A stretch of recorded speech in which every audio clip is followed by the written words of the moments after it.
kaip sekasi jūsų verslas? Ar jūs komplektuojat savo personalą patys, ar jūs jau gavot gatavą personalą, surinktą komandą? Apie tai norėčiau šiandien pasišnekėti su Andrium. Sveiki, aš esu Vidas Bubys, personalo formavimo ekspertas.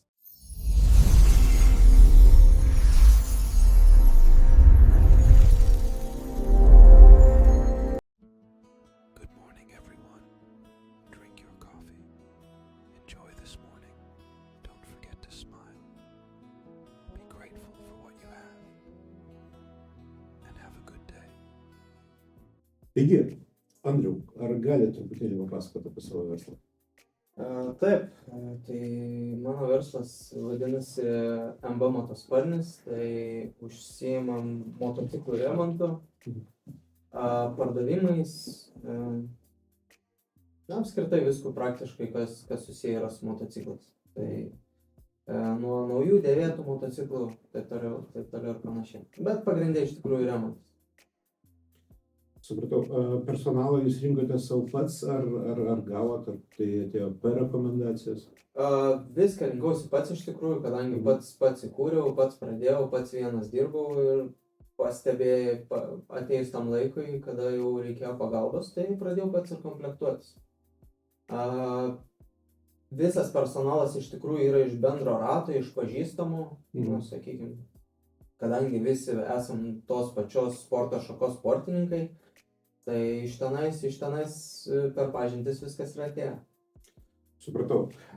Galbūt pradėkime iš pradžių nuo jūsų, tai yra jūsų gimimo datą aš turiu, reiškia, jūs esat sąmonės skaičius 9 su misija 8, dar ne misijoje, ir asmeniniai metai yra 9. Kas pasakytume apie 9 metus, tai ir bendri metai dabar yra 9, ir jūsų asmeniniai, tai yra tiesiog sutampa jo.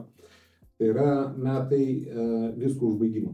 Šiais metais reikia truputėlį sustoti, atsipūsti, pasirūpinti sveikata ir nepradėti naujų projektų.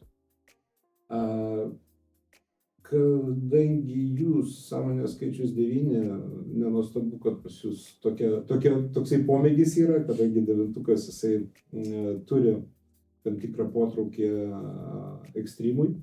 9-ukui tai padeda atsikratyti emocijų perteklių. Sakykit, prašau, iki tol, kaip atėjot į šitą sportą, kaip pas jūs buvo su emocijom?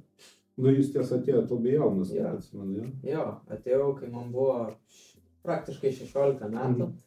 Tai iki to sporto, sakykime, buvau, net nežinau kaip įvardinti, toks labai chaotiškas vaikas. Nežinau, ko norėjau, užsiminėjau visko iš eilės, energijos perteklius buvo tikrai, kaip sako teisingai, kad padeda labai sureguliuoti ekstremalias sporto šakos tą energijos perteklių, nes tiesiog buvau, kaip toks palaida bala, sakykime, toks.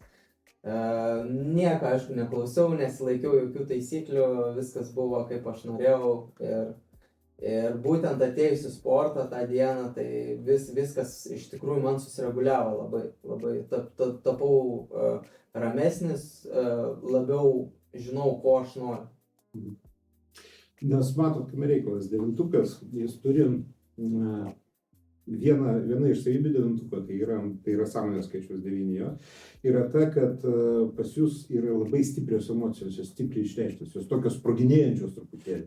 Žinot, tai yra 9-ukas gali užsidegti kaip degtukas per 3 sekundės, apšaukti prieš žmogų ir po 5 minučių atsiprašyti. Ir būtent šitie dalykai, kaip tas truputėlį ekstremo, pergalė vėlgi labai svarbi, kadangi jūs smarkiai orientuoti į pergalę, jums apramina tas emocijas. Tai yra sureguliuoja jas iki normalaus lygio. Ta prasme, kad be emocijų visiškai gyventi negalima, jo.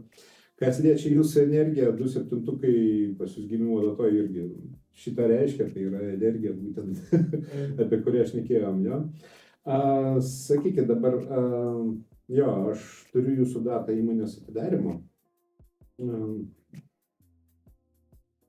Dar grįžkim prie sąmonės skaičius. 9-uko noras yra smarkiai visiems padėti. Tai yra pagalba. Iš kitos pusės 9-ukas realizuoja save kaip asmenybę per pagalbą. Ant kiek tai įtakojo jūsų sprendimus priimant, sakykime, darbą? kad jūs priėmėt, ar buvo taip, kad jūs priėmėt į darbą žmogų tik tam, kad jį išgelbėt? Taip, iš tikrųjų tai buvo labai tiksliai apibrėžta iš tikrųjų, nes vienas iš darbuotojų, tai, sakykime, irgi buvo tokioj sudėtingai situacijai, kaip priminėjau darbą. Ir tiesiog norėjosi žmogui suteikti tokį kaip šansą, galbūt kažką padaryti iš to, nes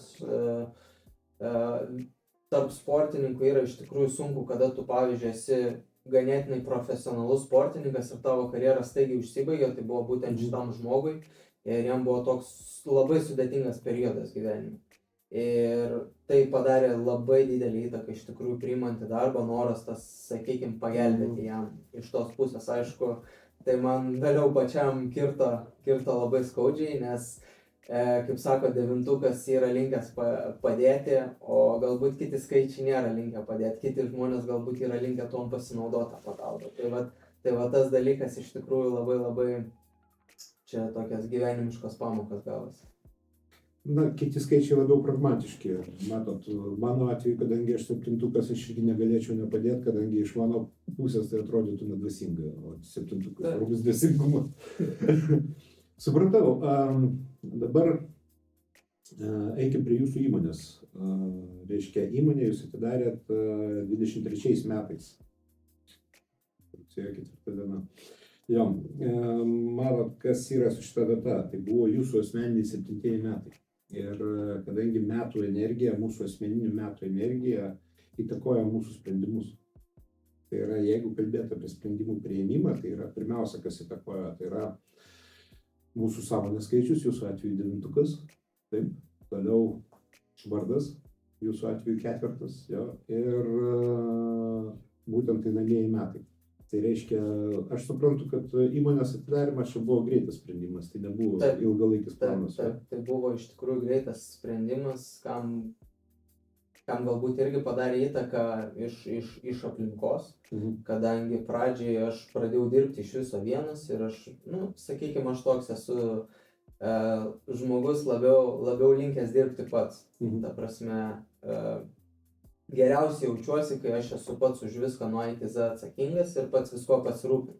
Tada man geriausiai ėjosi. Vat iš tikrųjų, taip valdyti personalą daugiausiai aš ir susidūriau su tais sunkumais, nes atlikti darbą, padaryti jį gerai man nebuvo sunku, bet, sakykime, prižiūrėti, kad atliktų kitas, kadangi nesu, galbūt čia mano asmeninės tokios savybės, kad aš galbūt nesu toks, neturiu galbūt tų savybių, kurių reiktų, taip sakykime, griežtai valdyti personalą, nes iš tikrųjų praktika parodė šito verslo, kad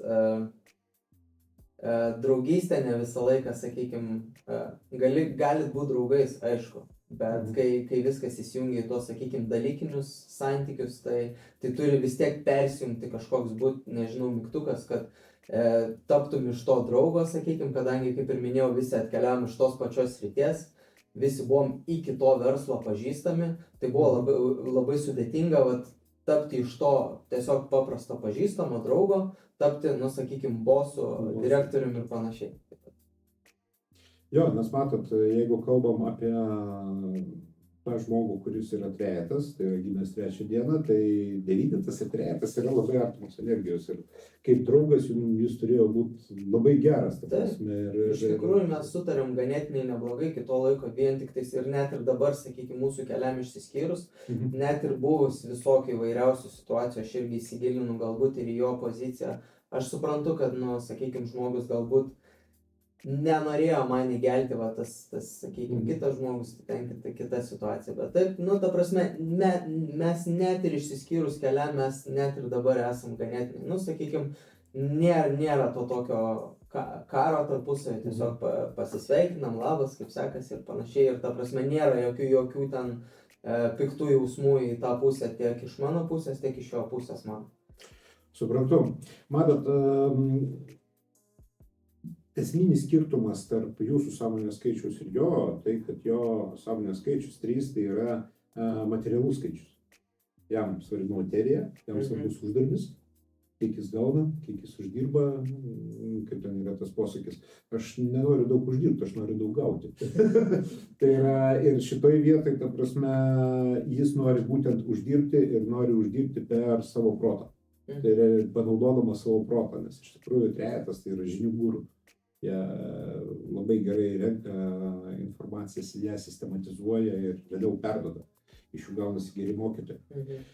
Principai, jeigu jisai negalėjo, kadangi misija vienas, negalėjo vadovauti ir negalėjo perduoti žinių, jis nebuvo savo realizacijoje, yra sudėtinga. Dabar, kalbant apie jūs, jum kaip devintukui, pirmoji, tai yra sąmonės skaičius 9, pirmoji vietoje yra santykiai. Ir va čia, matomai, galėjo gautis tas disbalansas, jeigu jūs, tai yra, ar darėt jūs tokį dalyką, kaip funkcinės pareigybės pildyt? Ne. Nes matot, kada funkcinės pareigybės tiksliai apibrėžtos pas žmogų, to prasme, tada tai yra išvedimas, santykių išvedimas į aukščiausią realybę. Tai yra jau, kaip sakant, įstatymo pagrindu surašytas dokumentas, funkcinės pareigybės. Tai numato įstatymą. Viskas tai yra aukščiausia realybė ir jai paklūsta visi. Ir todėl sureguliavus šitam lygmenį, aukščiausiam lygmenį, sureguliavus, reiškia, tuos santykius, išsisprendžia dauguma problemų, nėra, dingsta emocijos.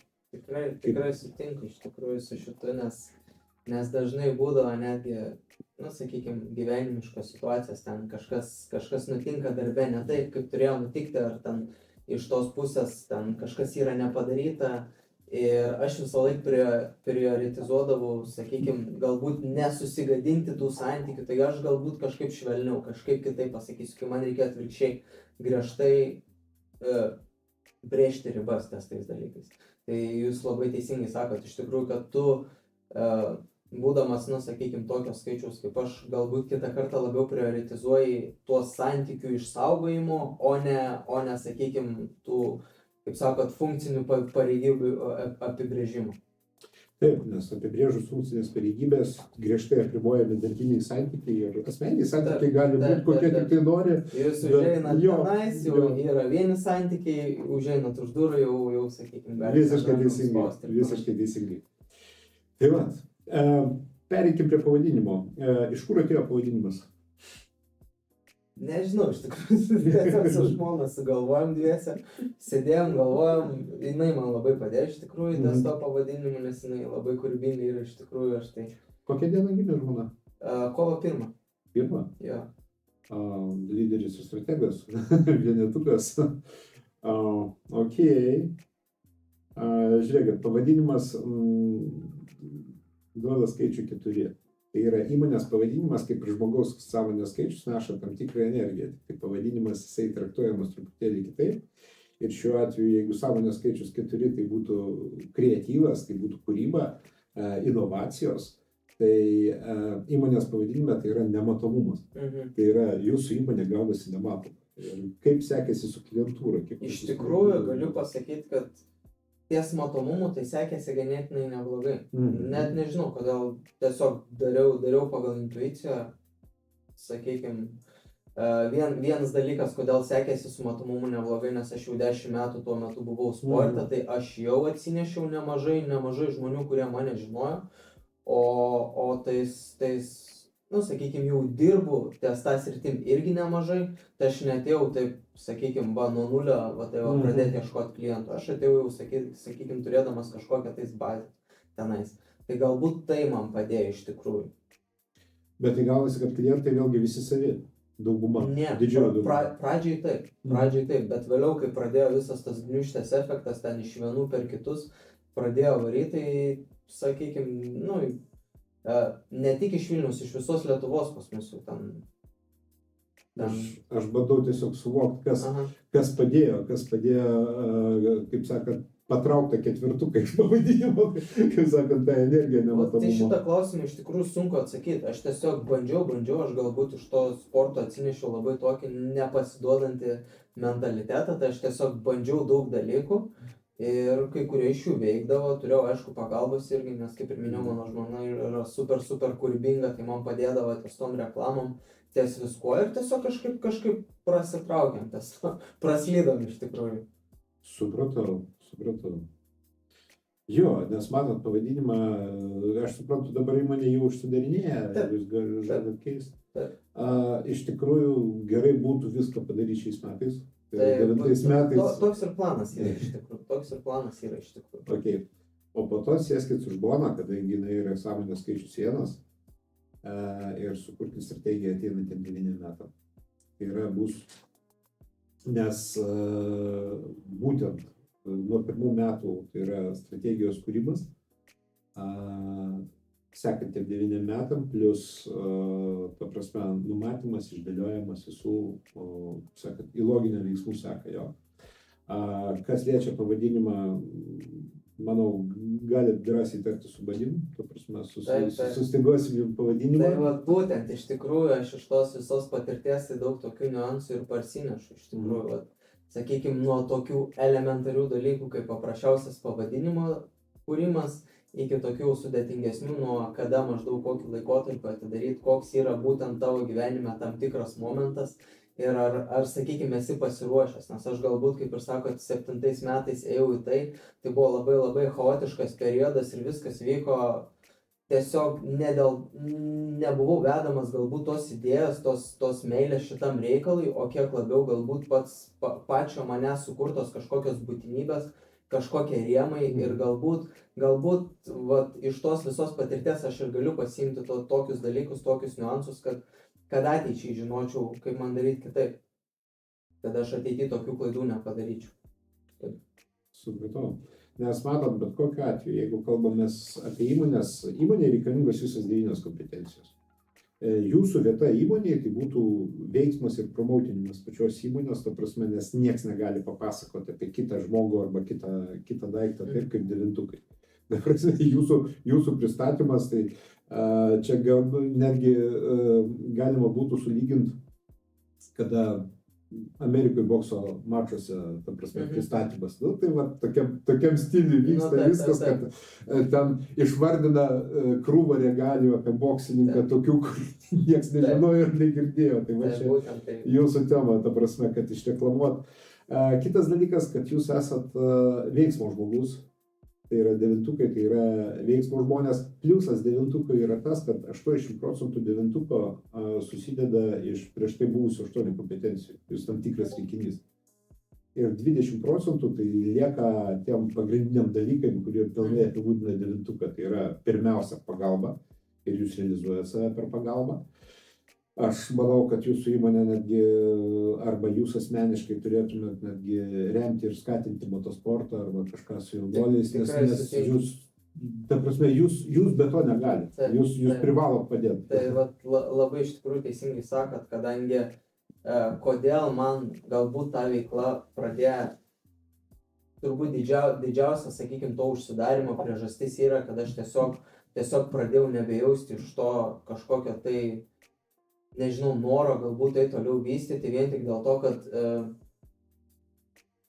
šitoj veikloje iš tikrųjų va, tas 9 realizavimas save pagalba yra labai sudėtingas, nes arba tu padedi, sakykime, arba verslą darai, vienas iš dviejų yra, tu negali būti ir tas. Tai man galbūt va, ties tuo dalyku, nors iš tikrųjų čia nėra taip, kad tu save realizuodamas iš tos pagalbos, kad tu negali iš to gyventi, sakykime, nes čia yra viskas realu, bet man pradėjo kirstis tos 2 kreivės, kur aš noriu ir padėti žmonėm, aš tikrai iš tos idėjos, sakykime, aš myliu tą sportą, nežinau, iki kaulų smegenų, man čia yra pats, nežinau, gyvenimo mano variklis ir aš pastebėjau, kad aš tiesiog pradėjau to nebenorėti, ta prasme, aš turiu motociklą ir aš su juo nevažiuoju ir aš pradėjau galvoti, kodėl aš to nebedarau ir aš pastebėjau, kad tiesiog aš savęs nerealizuoju iš tikrųjų toj srity, nes aš turiu būti toks,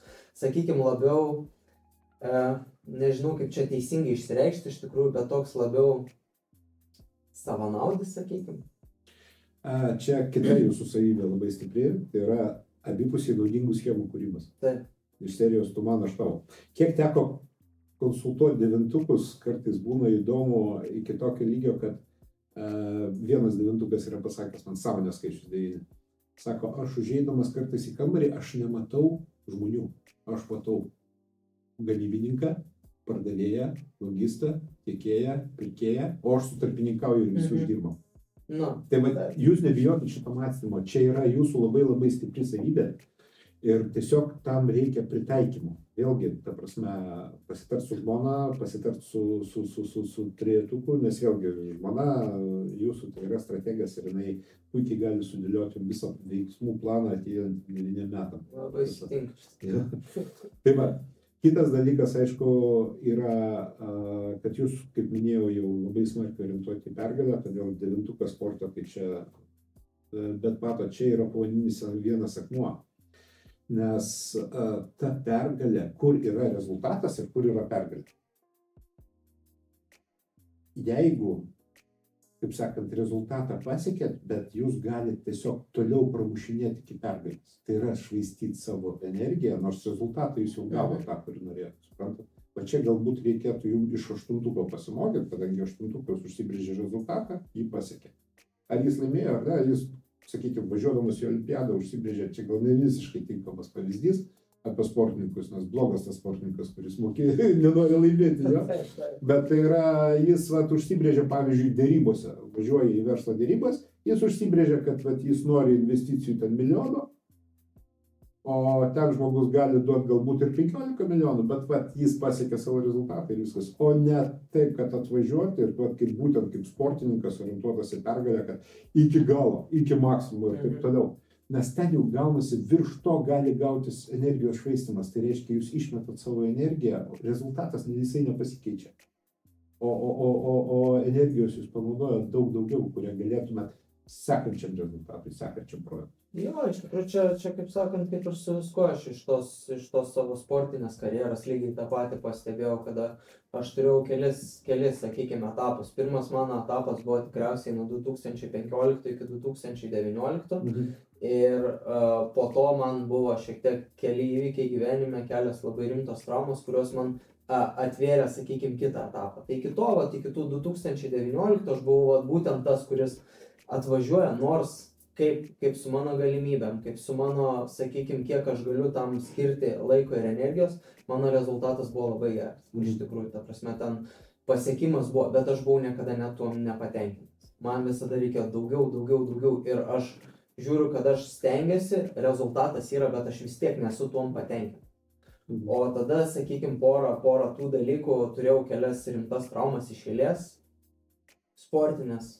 Teko ir operacijas kelias iš eilės irgi turėti, tai man buvo tokie keli metai, kad aš buvau, sakykime, turėjau daug laiko apmąstymam, tai būtent po to pas mane atsirado tas mąstymas, kad ne visada tas top 3 yra tas siekiamybė, svarbiausia yra užsibrėžiai.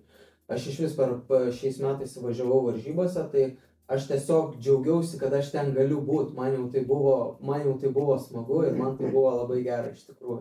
O tas rezultatas iš to ir geriau ateina. Galbūt aš, jeigu su tokiu mąstymu būčiau savo tam pirmam etape važiavęs, aš būčiau žymiai daugiau pasiekęs ir žymiai daug geresnį laiką turėjęs, negu aš turėjau, nepakeitęs to mąstymo.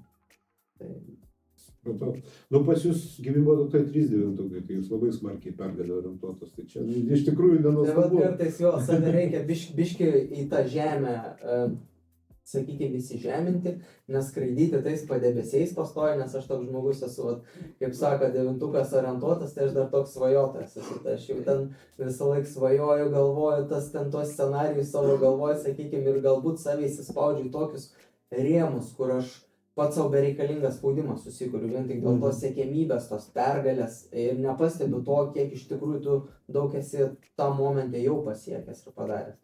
Tai reikia to nepamiršti, to šiek tiek įsižeminti ir to čia ir dabar tą momentą būti. Supratau. Žiūrėkit, pereikim galbūt dar truputėlį apie jūs, tai reiškia, jums šiuo metu yra 28 metų, jo, jau pilni. 33 metų jums įjungs dar vieną energiją ir patirsit tokią antrą mikropaauglystę. Nesijaudinkit, ne tokia baisi kaip pirmoji, bus daug paprasčiau, tiesiog matot, jūs dabar kaip sąmonės skaičius 9, jūs jau išsiaiškinot, ko jūs norit. Jo, jūs norit padėti, jūs norit laimėti, jūs norit sukurti tas schemas, sakau, jūs jų nebijokit, čia yra labai stipri jūsų sukurta savybė. Jo. Ir dabar iki 33 metų jūs šitų savo, kaip čia įsireiš norų, jo, galite siekti bet kaip. Tai yra per kurią norit kompetenciją. Bandyt kurti strategiją, reiškia, per santykius, per analitiką ir taip toliau.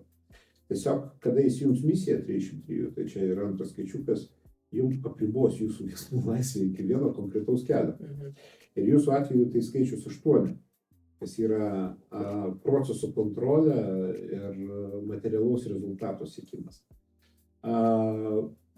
Kaip verslininkui, sakyčiau, puiku, nes 8 smarkiai orientuotas į rezultatą, smarkiai orientuotas į tai, kad kontroliuot patį procesą ir todėl jūsų toks verslas, tai yra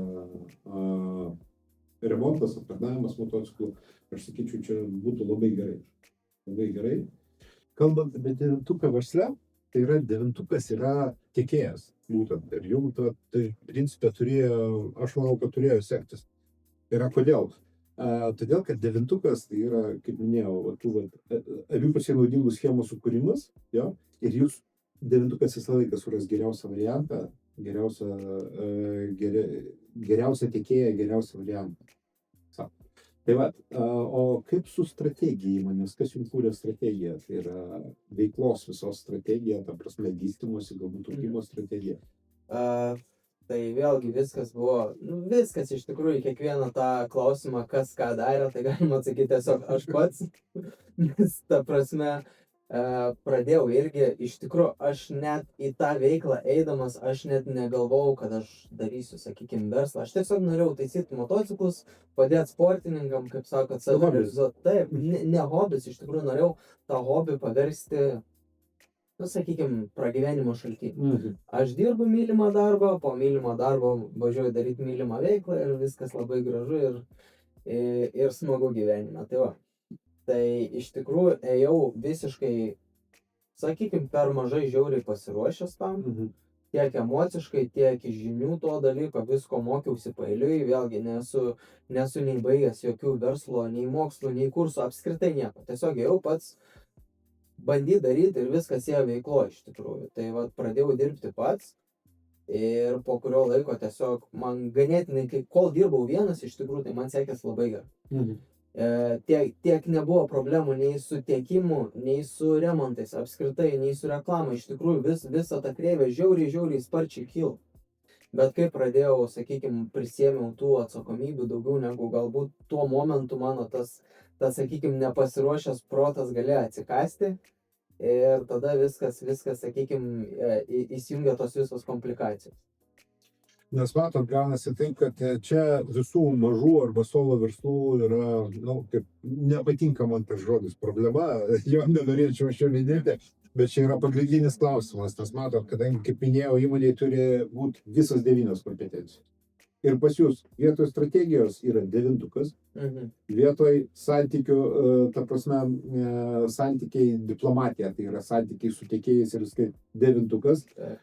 Analitika 9, tai reiškia arba per pagalbą, arba per emocijas, arba per pergalę. Suprantat, ir va čia tas yra klausimas, ypač mažų verslų.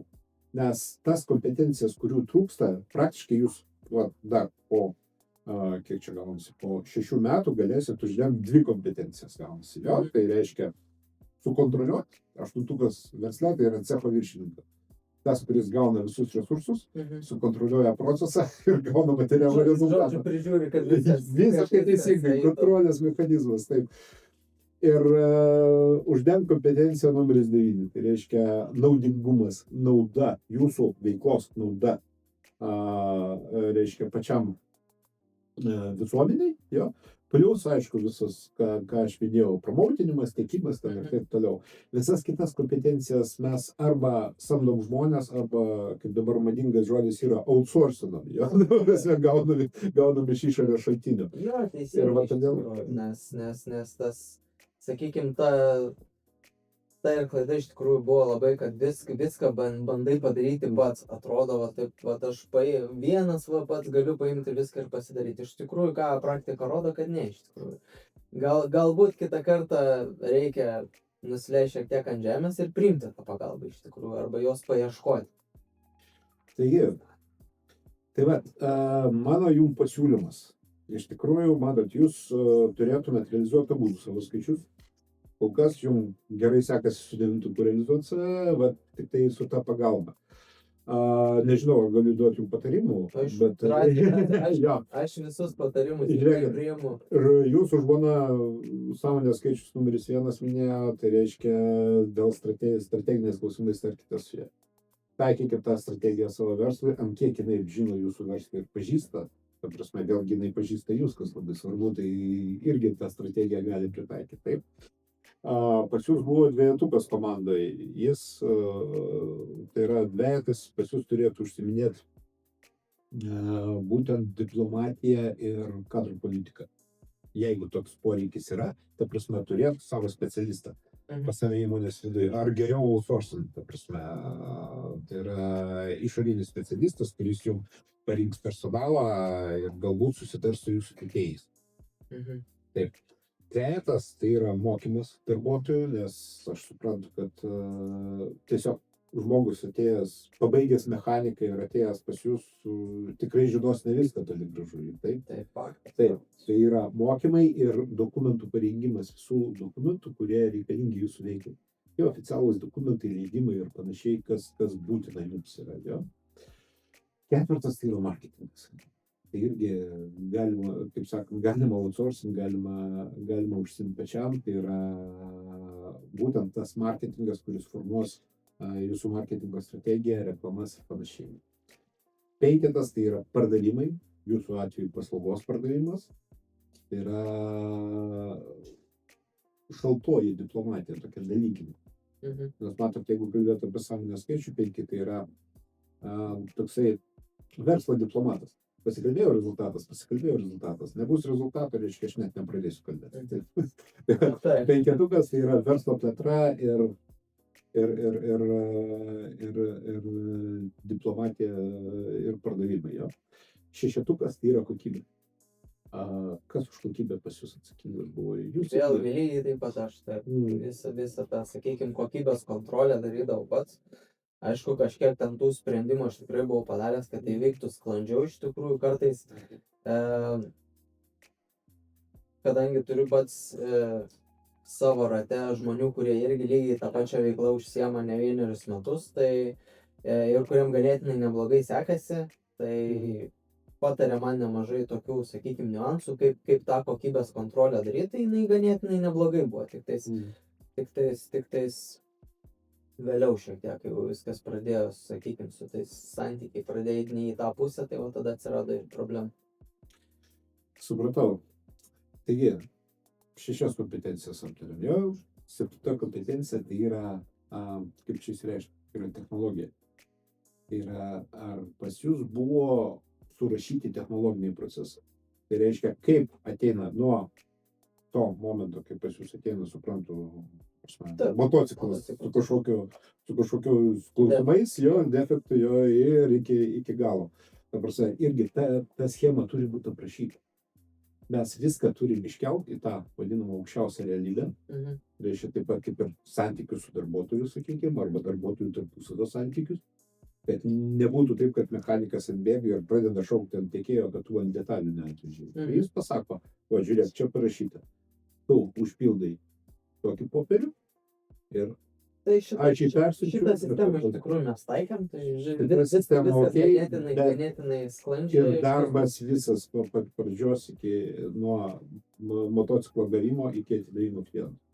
8 viskas aišku. Čia proceso priežiūros kontroliavimas. Ir 9, kaip minėjau, tikimas ir promoutinimas, kaip madingai sakyti. Tai va, visos šitos 9 kompetencijos reikalingos ir jas reikia aprašyti ir manau su savo antra puse aptardamas naują strategiją pasistengti viską tai numatyti. O kas liečia jūsų asmeninę realizaciją, ar jūs negalvojot, vėlgi galbūt aš čia stabdykit mane, jeigu aš lendu ne į savo virtuvę, jo, bet man kažkodėl kirba tokia mintis, kad jeigu jūs, sakykime, savo įmonės bazėje, sakykime taip, jo, organizuotumėt jaunų specialistų rengimą. Tai reiškia vaikai, kurie motosporte, kuriem įdomu, jie tiesiog ateina pas jūs, mokosi sukti tos varžtelius, jo, kartu galbūt ruošiasi jau kažkokiai profesijai, tam pačiam mechaniko profesijai, arba tiesiog tai būtų tas mokymas ir būtų ta pagalba, per kurią jūs realizuojate save kaip didatukas. Jo, iš tikrųjų, šiaip mes šitą praktiką jau buvom vienu momentu užsiminėję, turėjom du praktikantus, vienas iš jų mano brolis, kuris irgi mokinasi mechaniką, ir dar turėjom ir labai daug iš tikrųjų norinčių turėjom, bet šita praktika yra viskas labai super ir labai gerai, kada tu esi jau, sakykime, tvirtą pagrindą turintis verslas. Taip. Kada tu dar kol pats bandai tą pagreitį pagauti, kažkiek įsivažiuoti, šitą praktiką iš tikrųjų nėra labai gera idėja, bent jau mano patirtis tiek parodė. Nes norint išmokinti, tu turi vėlgi skirti labai daug laiko ir dėmesio. Ir jeigu tavo laikas ir dėmesys yra nukreiptas galbūt tam įtvirtinimui tuo momentu, ką tu tikrai pradėdamas verslą šiais laikais turi 110% būti atsidavęs, ten, nežinau, visiškai tą visą reikalą įlindęs, kad tu tik tais, sakykime, turėtum šansą tai padaryti, nes nėra lengva iš tikrųjų. Tai jeigu dar tuo momentu apsimti papildomą atsakomybę, galbūt čia mano irgi tokia bloga savybė, kad man yra pasakyti sunku, ne, ir kada manęs paprašo, ar galėtum pamokinti, padėti ten, ir, kažkaip man yra lengviau palenkti į tą pusę, kad, gerai, padėsiu, pabandysim, ir tada jau galvoju, blemba, gerai, padėsiu, o kaip aš iš tikrųjų čia viską dabar susižongliruosiu tos visus dalykus. Ir tą, ir trečią, ir ketvirtą, ir dar tą, sakykime, jaunuolį apsiėmė mokinti. Tai vėl, labai, labai gera praktika, labai iš tikrųjų ta grįžtamoji vertė yra didelė, kadangi ir tu sukuri pirmas dalykas santykį su žmogum, kuris galbūt ateityje, vėlgi toje ateities perspektyvoje, jisai gal irgi bus specialistas kažkoks, sakykime. Jam labai patiks ir tu turėsi, sakykime, gerą partnerį bendroj veikloj, kuriam tu galėsi padėti, kuris tau galės padėti ir jūs kartu galėsit bendrom pastangom dar kažką rimčiau sukurti. Tai ir iš tos pusės šiaip, sakykime, iš tos apskritai, nežinau, aš tai tikiu karminiais dalykais, kad tu galbūt suteiki šansą tam jaunam žmogui, galbūt jam irgi ieško vėlgi kažkokio tais kelio, nes aš irgi kada sportavau dar, man irgi buvo žmonių, kurie man padėjo, iš tikrųjų labai daug ir mane labai daug išmokino. Ir nors to daryti neprivalėjo, darė vien tik tais iš geros idėjos. Ir dabar aš gavęs tą, būtų labai nesąžininga, jeigu aš tiesiog man padėjo, o aš jau viskas, niekam nebepadedu. Tai noris tą, sakykime, pratęsti tą dalyką. Man kažkas davė, tas visas žinias, idėjas, mintis ir dabar kažkam, sakykime, jaunesniam perduot ir tas jaunesnis dar kažkam perduos ir tai, sakykime, tavo toks savotiškas palikimas gaunasi. Tai... Atėjo laikas mokėti karminės skolas. Suprantu, įdomu, kiek jūs šnekate apie pagalbą ir puikiai jūs suprantu, kaip sąmonės skaičius 9. Žodžiu, noriu palinkėti jums sėkmės jūsų versle. Jeigu iš manęs reikės kažkokios pagalbos ar patarimų, mielai padėsiu. Kontaktus turit, o visiems kitiems pažiūrės šitą video, jeigu reikalinga panaši pagalba su personalu ar su įmonės, kaip čia pasakyti, veikla susijusiu, rasit mano kontaktus po šito video. Andriau, norėjau padėkoti, kad atvykot. Ačiū. Čia į Margio slėnį, į šitą nuostabią vietą, į šitą gražų gamtos kampelį. Dėkui, na ir tikiuosi dar pasimatysim pabaigoje. Ačiū Jums, kad pakvietėt, kad priėmėt. Ir man kaip asmeniškai labai žmogui prie gamtos, tai čia tokioje vietoje būti yra kosmiškai faina. Nueit, kaip sakant, vien tik tai tą energetiką visą tos vietas, tai jau į kitą lygmenį tą pokalbį nukelia. Tai ačiū visiems ir iki kitų kartų. Ačiū. Good morning, everyone. Drink your coffee. Enjoy this morning. Don't forget to smile. Be grateful for what you have.